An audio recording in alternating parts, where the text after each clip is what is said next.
Hi facilitators, my name is Kaylee Kehoe and I am one of the staff members in SILC.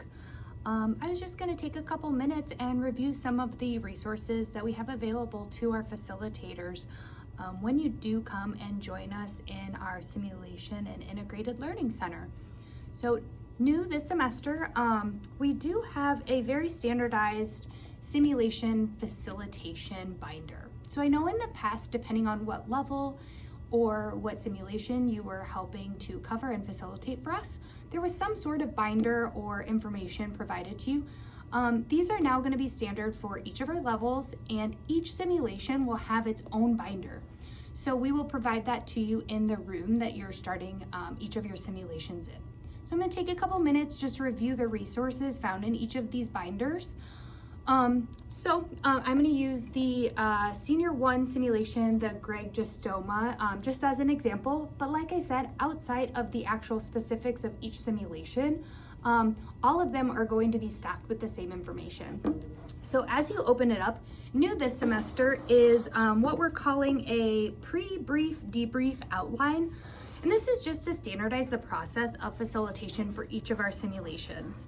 So really what it does is it just highlights each of the components of a facilitated simulation, starting from your pre-brief to your simulation, and then your debrief and what to expect for each of those.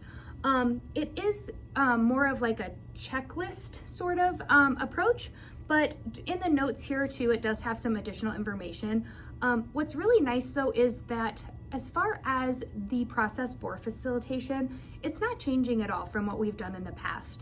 We're really just giving you tools to help you align and stay consistent with each of our offerings.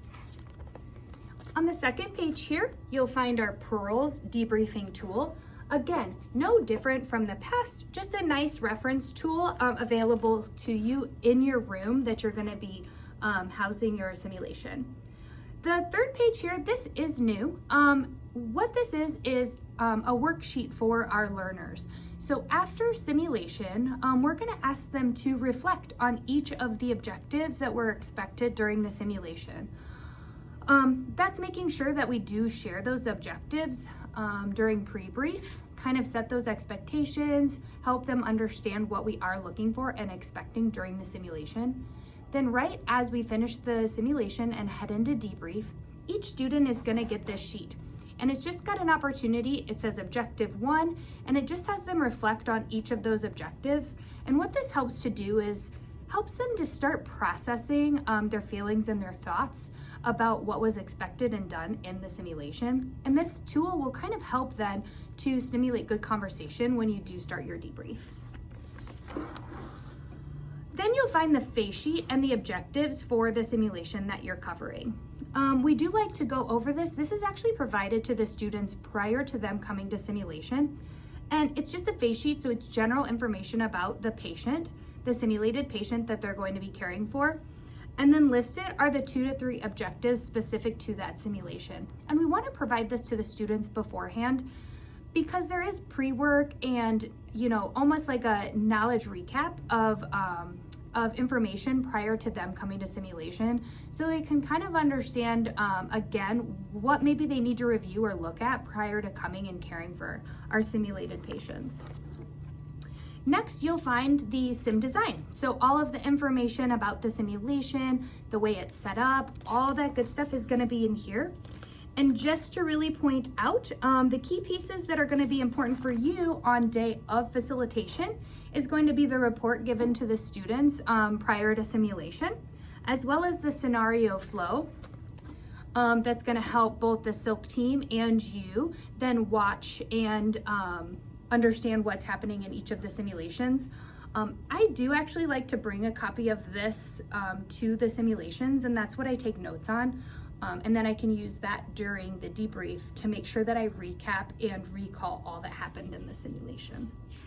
Then just the completion of the NLN template, and then are going to be all of your ad hoc documents for your specific simulation. So are there any labs, MARs, physician orders, etc. We'll provide a copy of all of that in here.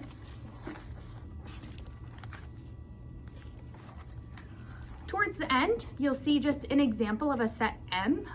This is no change from before. Each student's gonna complete the Set M evaluation following their simulation. This is just an example to remind you to hand those out afterwards.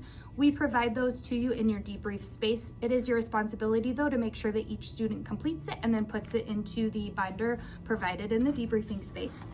And or drop it on mine, Steven's, Jen's desk. Just make sure that we get the copies back.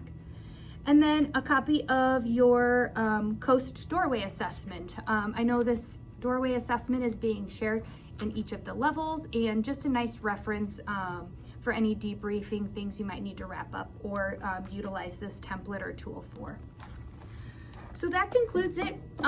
Really, it was just a review to make sure that you guys have the tools that you need. And then lastly, I did want to show just a reminder that we've got our SILC Faculty Resource Sandbox page. On here, you will find all of these tools along with other facilitation resources, best practices, and some additional videos. So not new this semester, but last semester I created a couple debrief videos that you can reference. And then new this semester, AACN actually provided videos for debriefing as well that are pretty similar, but have some really great tips and tricks in there. So visit our site, review, refresh, and reach out if you have any questions. Thanks.